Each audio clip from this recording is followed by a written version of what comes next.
তো প্রথমে আমরা ফুলকপিটাকে এইভাবে বড়, বড় করে কেটে নিয়ে 10 থেকে 15 মিনিটের জন্য একটু গরম জলে ফুটিয়ে নেব। আর এইদিকে মেইন যে পেস্ট সেটা তৈরি করে নিয়েছি কাজু বাদাম আর চারমগজ দিয়ে। আমি এখানে আলু অ্যাড করেছি, তোমরা চাইলে স্কিপ করতে পারো। আর ক্যাপসিকামটা ইউজ করবে কারণ সেটার জন্য স্বাদটা অনেক ভালো হয়। ফুলকপিটা হয়ে যাবার পরে হালকাভাবে ফুলকপিটাকে একটুখানি ভেজে নেবে।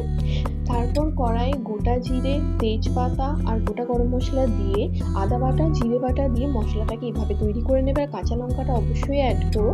এখানে আমি সামান্য কাশ্মীরি লঙ্কাগুলোও ইউজ করেছি।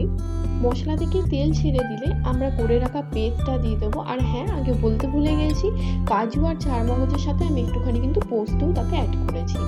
আমরা এটাকে ভালোভাবে ফুটিয়ে নেব। ভালোভাবে ফুটিয়ে নিয়ে যখন দেখবো এইটা থেকে উপরে উপরে হালকাভাবে তেল ভেসে আসছে, তখন তাতে ভেজে রাখা সমস্ত জিনিসগুলো আমরা দিয়ে দেবো। আর একটা জিনিস মনে রাখবেন, পেস্টটা দেওয়ার পর একটুখানি কন্টিনিউ জিনিসটাকে নাড়বেন, নয়তো তলাতে লেগে যাওয়ার অনেক সম্ভাবনা থেকে যায়।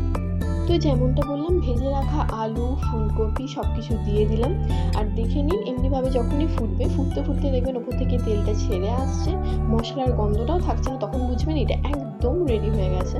তারপর আর কি, যতটা পরিমাণ গ্রেভি চান ততটা পরিমাণে জল দিয়ে সেটাকে কিছুক্ষণ ফুটিয়ে নিন। সামান্যভাবে সামান্য গরম মশলা গুঁড়ো, কিশমিশ আর ধনেপাতা দিয়ে একটুখানি নাড়িয়ে চাড়িয়ে নামিয়ে দিন। ব্যাস, আবার কি, আমাদের ফুলকপি রোস্ট একদম তৈরি। গরম গরম ভাতের সাথে বা ফ্রাইড রাইসের সাথে তো একদম জমে যাবে। ভিডিওটা কেমন লাগলো অবশ্যই জানাবেন। ভালো লাগলে লাইক, শেয়ার, সাবস্ক্রাইব আর কমেন্ট করুন।